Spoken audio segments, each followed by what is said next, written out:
The study मंच के YouTube channel में आपका स्वागत है।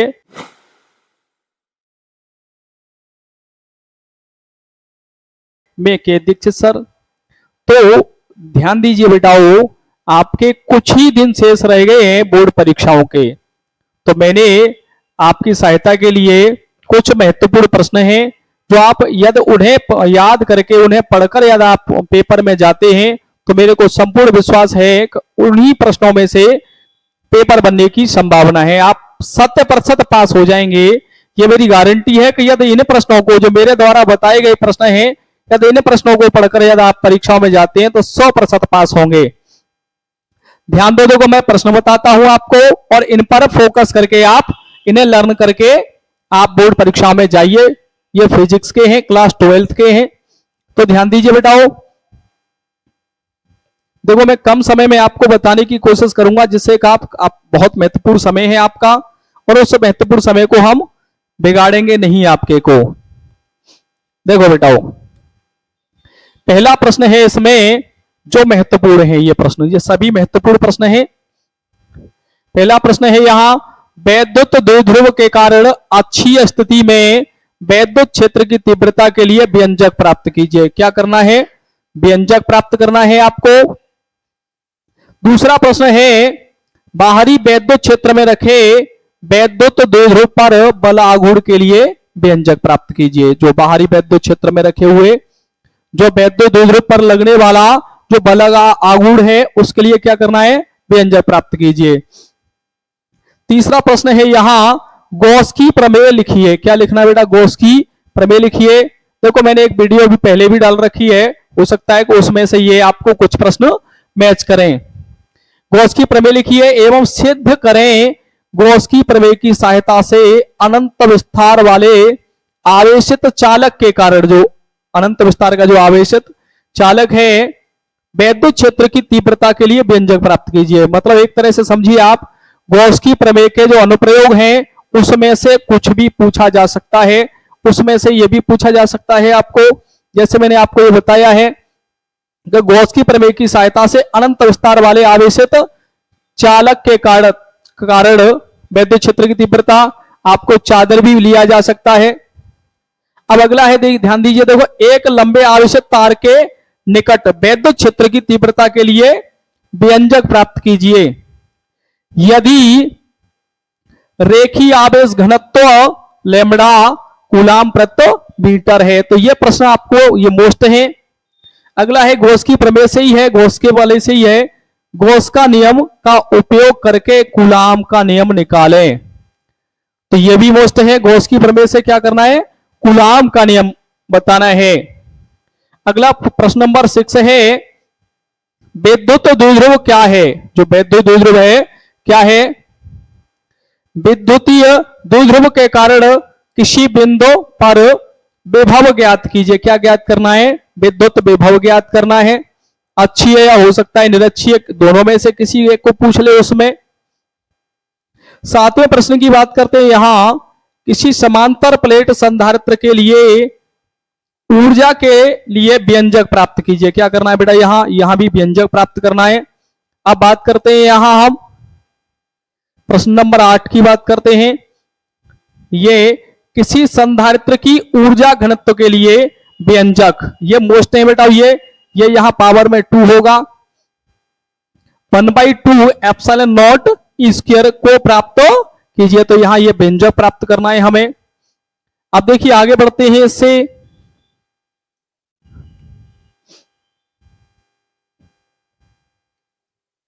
अब आगे बढ़ते हुए आगे के प्रश्नों को इसी क्रम में लेते हैं।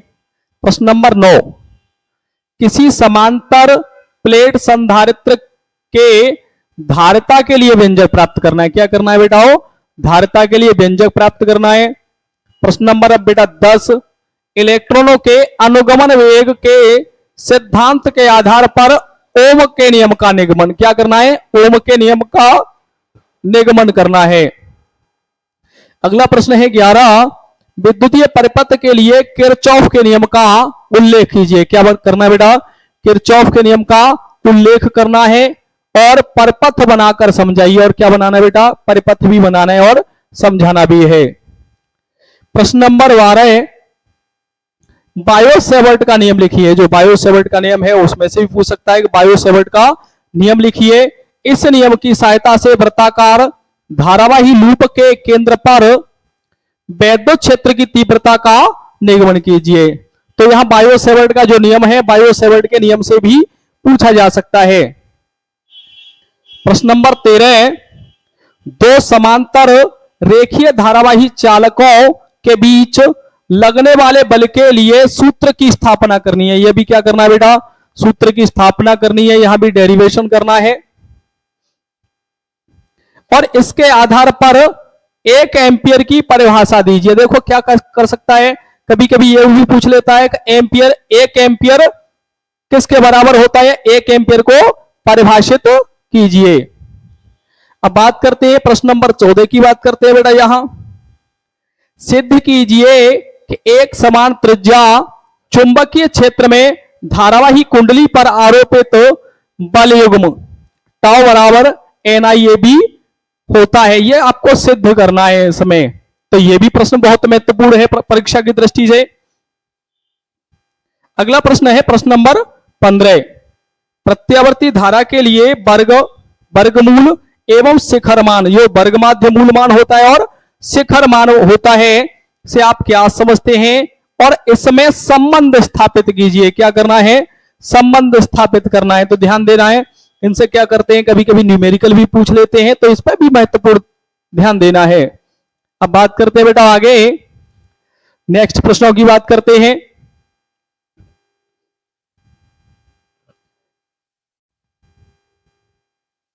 देखिए बेटा प्रश्न नंबर 16, किसी अवतल गोलीय पृष्ठ पर आपतित प्रकाश के लिए अपवर्तन के सूत्र का निगमन कीजिए। यहां प्रतीकों के सामान्य अर्थ हैं, मतलब जो प्रतीक हैं उनके सामान्य अर्थ भी आपको लिखने हैं।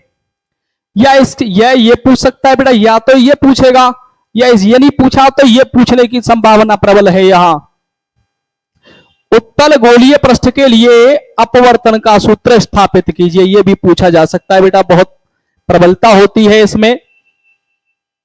अब प्रश्न नंबर 17 की बात करते हैं बेटा। यहां गोलीय पृष्ठ के लिए अपवर्तन के सूत्र की सहायता से, जो गोलीय पृष्ठ के लिए जो अपवर्तन है उसके लिए उस सूत्र की सहायता से किसी पतले लेंस की फोकस दूरी का सूत्र स्थापित करना है। अब प्रश्न नंबर 18 की बात करते हैं। यहां यदि प्रिज्म कोण A बहुत छोटा है तो सिद्ध कीजिए कि, अब देखिए बेटा ये यहां ध्यान देना है, आपको ध्यान देना है कि जो प्रिज्म कोण A है वो क्या है, बहुत छोटा है। तो क्या बताना है हमें, m बराबर n-1 इंटू A, जहां m क्या है, न्यूनतम विचलन को दर्शा रहा है, न्यूनतम विचलन कोण को, और n क्या है, प्रिज्म का अपवर्तनांक को दर्शा रहा है। यदि इन्हीं प्रश्नों में से आप इन्हीं प्रश्नों को याद करके परीक्षा में जाते हैं तो मेरे को संपूर्ण विश्वास है कि आप जरूर पास होंगे। अगला है बेटा आओ प्रश्न नंबर 19, प्रकाश वैद्युत उत्सर्जन को समझाइए। प्रकाश वैद्युत प्रभाव के नियम क्या क्या हैं, आइंस्टीन के जो द्वारा है उसकी व्याख्या कीजिए। क्या करना है, यहां व्याख्या करनी है। कहीं कहीं क्वेश्चनों में कंप्यूटर से टाइपिंग करते समय थोड़ा मिस्टेक कर दिया है। द्रव्य तरंगे क्या हैं, द्रव्य तरंगे क्या हैं, डी ब्रोगली तरंगों का सूत्र व्युत्पन्न कीजिए। क्या करना है, जो डी ब्रोगली जो तरंगे हैं उनके लिए सूत्र का व्युत्पन्न करना, सूत्र प्राप्त करना है। प्रश्न नंबर 21 की बात करते हैं। प्रकाश के व्यतिकरण संबंधी जो तरंग के जो प्रयोग हैं, प्रकाश के जो व्यतिकरण संबंधी जो प्रयोग हैं, तो यंग के, किसके बेटाओ, यहां यंग है, यहां तंग कर दिया है, यंग के प्रयोग के सिद्धांत समझाइए तथा फ्रिंज चौड़ाई के लिए सूत्र स्थापित कीजिए। तो यहां क्या करना है, फ्रिंज चौड़ाई के लिए सूत्र स्थापित करना है। बेटा मेरा संपूर्ण ये विश्वास है, मेरा अनुभव कहता है, आप थोड़ा विश्वास करके इन्हें पढ़ के जाए तो मैं ये गारंटी देता हूं कि आप जरूर पास होंगे, आप इन प्रश्नों को पढ़कर पेपर में जाते हैं तो। या ये पूछ लेगा, या ये नहीं पूछा तो इसकी जगह ये पूछ सकता है यहां, प्रकाश के व्यतिकरण के लिए यंग के प्रयोग का विवरण दीजिए। क्या करना है यहां, प्रकाश के जो व्यतिकरण है उसके लिए यंग के प्रयोग का विवरण दीजिए और फ्रिंज चौड़ाई के लिए सूत्र प्राप्त कीजिए। तो देखिए फ्रिंज चौड़ाई के लिए सूत्र भी प्राप्त करना है और ध्यान देना है, यहां से न्यूमेरिकल भी पूछ लेता है, अंकित प्रश्न भी पूछ लेता है। अब बात करते हैं अगले प्रश्न की, प्रश्न नंबर 22। अन्योन्य प्रेरण से आप क्या समझते हैं? जो अन्योन्य प्रेरण है उससे आप क्या समझते हैं? अन्योन्य प्रेरण को परिभाषित कीजिए। अब देखिए कभी कभी क्या करता है, आपने जैसे अन्योन्य प्रेरण कर लिया, आपने परिभाषा याद की है और प्रश्न में कह दिया कि आप क्या समझते, तो आप उससे नहीं कर पाते हो। तो ये ध्यान देना है, हम क्या समझते हैं परिभाषित कीजिए, वही कुछ जो आप जो लाइनें याद करके गए हुए हैं उन्हीं लाइनों को लिखना है आपको। अगला प्रश्न है 23। नाभिकीय विखंडन एवं नाभिकीय संलयन से आप क्या समझते हैं? यह भी बहुत महत्वपूर्ण प्रश्न है, नाभिकीय विखंडन एवं नाभिकीय संलयन।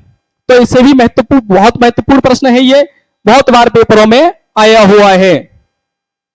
प्रश्न नंबर 24 की बात करते हैं यहां, हाइगेंस का द्वितीयक तरंगिकाओं का सिद्धांत। जो हाइगेंस का जो द्वितीयक तरंगिकाओं का जो सिद्धांत है उस सिद्धांत को भी आप लर्न कीजिए। अब अगला जो प्रश्न है, महत्वपूर्ण प्रश्न सीरीज चल रही है ये, तो यहां ध्यान देते हैं। देखो मैंने उस वाले भी में आप वीडियो में भी बताया था, जो बोहर का जो परमाणु मॉडल है ये बहुत बार पूछा गया है पेपर में, तो आप इसे भी पढ़ के जाएं आप पेपरों में। प्रश्न नंबर 26। रदरफोर्ड का परमाणु मॉडल, जो रदरफोर्ड जी हैं उनका परमाणु मॉडल, ये भी बहुत महत्वपूर्ण प्रश्न है और ये भी आपको लर्न करके पेपर में जाना है। अब इसी प्रकार से आगे चलते हैं, यहां ध्यान दो, देखो बेटाओ। अब आप ये सोच रहे होंगे कि सर आपने बाकी के टॉपिकों की तो वीडियो दी नहीं है और ये बता रहे बेटा किसी कारण बस किसी समस्याओं के कारण, कुछ समस्याएं थी उसके कारण हम कुछ समय तक हम आपसे दूर रहे हैं, परंतु अब आपसे दूर नहीं रहेंगे। अब देखिए अगला आता है, यहां अगला प्रश्न लेते हैं। यहां हम प्रश्न नंबर 27। अपवाह वेग से आप क्या समझते हैं? यह भी बहुत महत्वपूर्ण प्रश्न है, अपवाह वेग से आप क्या समझते हैं? अगला है ट्रांसफॉर्मर क्या है? यह भी बहुत महत्वपूर्ण प्रश्न है, ट्रांसफॉर्मर क्या है? अब देखिए ट्रांसफॉर्मर में से यह भी पूछ सकता है कभी, किसकी प्राथमिक कुंडली, द्वितीय कुंडली, भंवर धाराएं, समझ रहे बेटा, उच्चाई ट्रांसफॉर्मर, अपचाई ट्रांसफॉर्मर, इसके बारे में भी बात पूछ सकता है आपसे। अगला है 29वां, प्रकाश विद्युत प्रभाव समझाइए, प्रकाश विद्युत प्रभाव क्या होता है? 30वां प्रश्न है प्रकाश तरंगों के लिए व्यतिकरण को समझाइए, प्रकाश की जो तरंगे हैं उसके लिए व्यतिकरण को समझाइए। अगला आता है आपका 31, विद्युत चुंबकीय तरंगे क्या है? देखिए इनके गुण भी पूछ सकता है आपको, तो पूरा पढ़ के जाना है आपको। अब अगला है 32वां, खगोलीय दूरदर्शी एवं संयुक्त सूक्ष्मदर्शी की तुलना कीजिए, अंतर बताइए। यह भी पूछ सकता है, तुलना भी पूछ सकता है, हो सकता है कि आपसे अलग भी पूछ लेगा, खगोलीय दूरदर्शी के बारे में बताइए या संयुक्त सूक्ष्मदर्शी के बारे में बताइए। तो न्यूमेरिकल बनने की संभावना इस टॉपिक से भी प्रबल है। अब प्रश्न आता है 33वां, ध्यान दो ये सबसे भी महत्वपूर्ण प्रश्न है, अर्धचालकों से भी बहुत महत्वपूर्ण प्रश्न आते हैं एवं उनके प्रकारों का, ये यहां प्रकार हैं, उनके प्रकारों का वर्णन करना है। अर्धचालक एवं उनके प्रकारों का वर्णन कीजिए। प्रश्न नंबर 34, फैराडे के विद्युत चुंबकीय प्रेरण के नियम, जो फैराडे के विद्युत चुंबकीय प्रेरण के नियम है उसे भी पूछ सकता है। अब देखिए अगला है 35, यंग के द्विस्लिट प्रयोग, जो यंग ने दो स्लिट प्रयोग दिया था उस प्रयोग के बारे में भी पूछा जा सकता है आपसे पेपर में, तो ध्यान रखना है आपको। अगला है प्रकाश का विवर्तन क्या है? प्रकाश का विवर्तन क्या है? प्यारे बच्चों कुछ भी नहीं करना, आपको सिर्फ इतना करना है, जो भी मैं आपको टॉपिक बता रहा हूं, ये प्रश्न बता रहा हूं, इन्हें थोड़ा पढ़ तो रखा होगा आपने, नहीं पढ़ाए तो आप जो भी आपके पास बुक है, जहां से भी आप पढ़ सकते हैं, जहां से भी प्राप्त कर सकते हैं, वहां से इन टॉपिकों को प्राप्त कीजिए, लर्न कीजिए और कम समय में आपके पास की गारंटी लीजिए। अगला है एम्पियर का परिपथीय नियम लिखिए। क्या बेटा? अगला है एम्पियर का परिपथीय नियम लिखना है आपको। और 38वां प्रश्न है बेटा लेंस मेकर सूत्र। जो लेंस मेकर सूत्र है वो भी पढ़ के जाना है आपको। अब देखिए इसी में महत्वपूर्ण प्रश्नों की सीरीज में आपको ध्यान देना है। यहां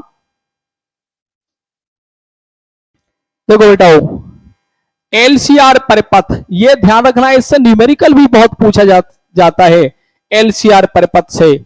तो एलसीआर परिपथ से संबंधित जितनी भी परिभाषाएं हैं, प्रत्यघात, प्रेरण, प्रत्यघात, प्रतिबाधा, जो भी हैं, आप पूरे टॉपिक को बढ़िया तरह से क्लियर करके चले जाएं आप। अगला है मेलस का नियम। मेलस का नियम क्या है? 41वां है यहां प्रश्न, विद्युत फ्लक्स को परिभाषित कीजिए। जो विद्युत फ्लक्स है उसे परिभाषित कीजिए।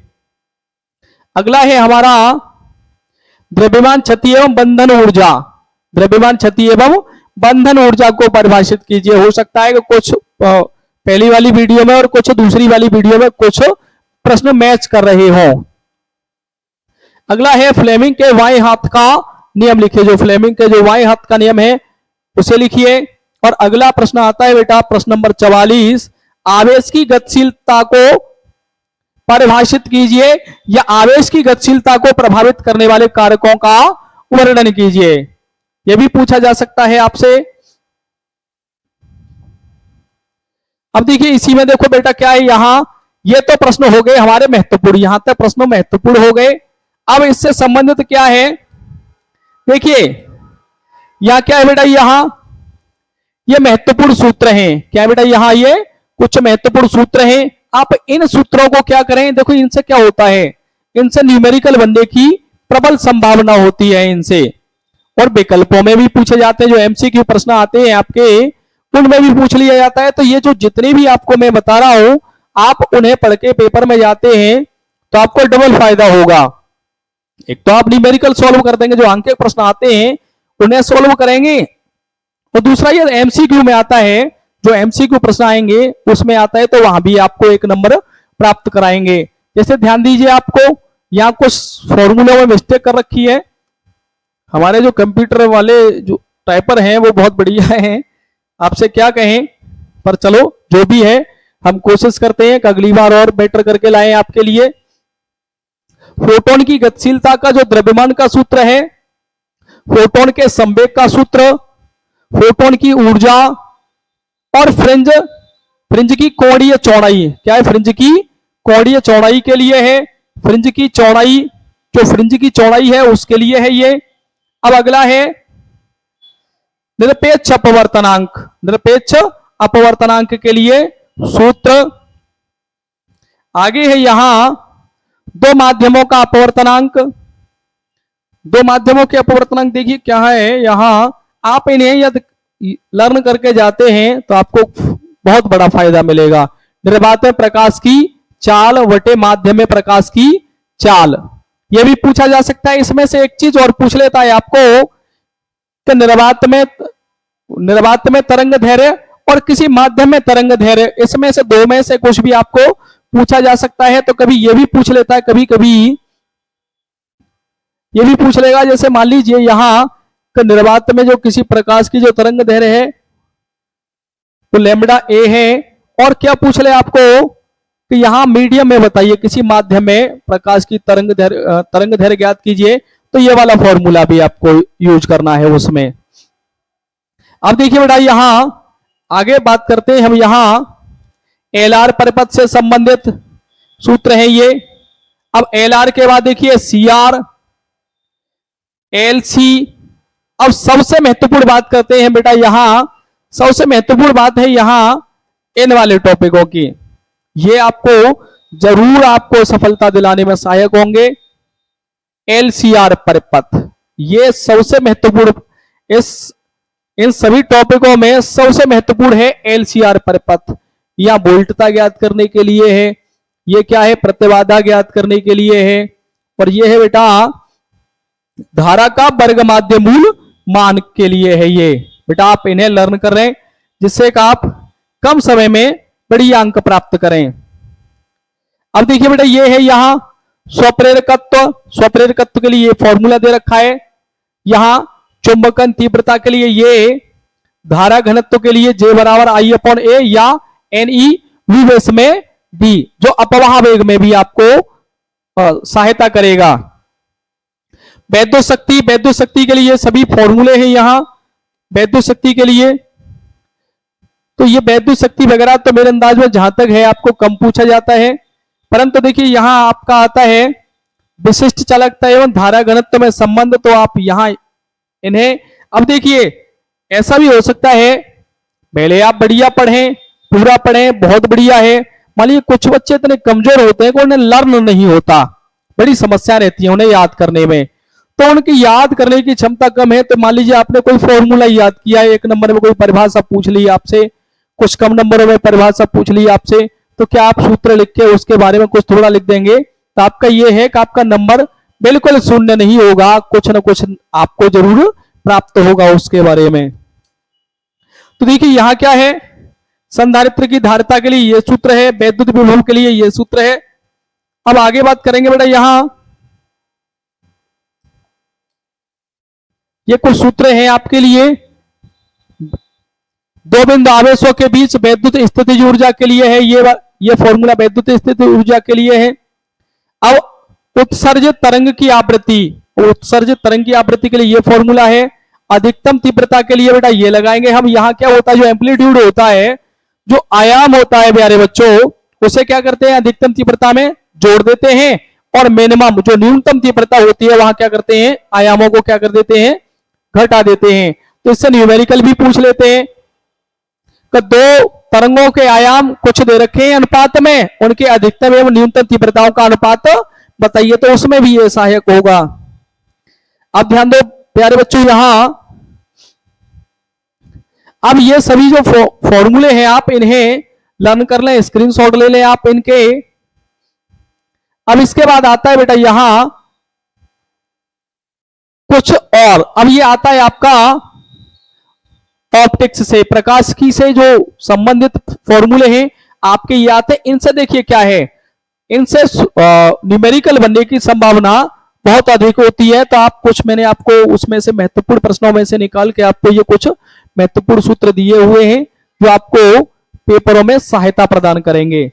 अब देखिए यहां इसके बाद आता है आपका महत्वपूर्ण मात्रक, आपका एक विकल्प जो एक नंबर का जो विकल्प आते हैं एमसीक्यू आते हैं, अब उसमें सहायता प्रदान करेंगे आपको ये, तो आप इनका स्क्रीनशॉट ले लीजिए क्योंकि समय कुछ ज्यादा हो जाता है वीडियो में, तो इसलिए आप स्क्रीनशॉट लीजिए। फिर आपको इसी प्रकार से देखो बेटा ये हैं, आप इनके स्क्रीनशॉट ले लें और इन्हें लर्न करके जाएं, तो आपको ये बहुत बड़ा फायदा देंगे। जो ऑब्जेक्ट वाले जो प्रश्न आएंगे उसमें आपको ये बहुत अधिक फायदा देंगे। आप इन्हें याद करके जाते हैं तो ऑब्जेक्ट में क्या होता है एमसीक्यू में, तो एक मात्रक भी पूछ लिया जाता है, एक सूत्र पूछ लिया जाता है, एक मान भी पूछ लिया जाता है। तो इस प्रकार से आप क्या करेंगे, आप जहां तक संभव है आप पास हो जाएंगे इनसे, बढ़िया नंबर तो आएंगे ही आएंगे। जैसे मान लीजिए कुछ बच्चों ने कम तैयारी की हुई है तो पास हो जाएंगे, परंतु जिन्होंने बेटर तैयारी की है और इन प्रश्नों पे ज्यादा बल जोर लगा के जाते हैं, इनको बिल्कुल कंटेस्ट करके जाते हैं, तो मेरा ये संपूर्ण विश्वास है कि आप अच्छे नंबर भी लेके आएंगे। तो मैं आपके अच्छे नंबरों की कामना करते हुए आप सभी को बेस्ट ऑफ लक कहूंगा, और आप मेहनत करके नो टेंशन होके, विदाउट टेंशन होके, आप अपने पर विश्वास रख के आप पेपर में जाएं, इन प्रश्नों के साथ जाएं और आप सफलता निश्चित प्राप्त करेंगे, ये मेरी गारंटी है।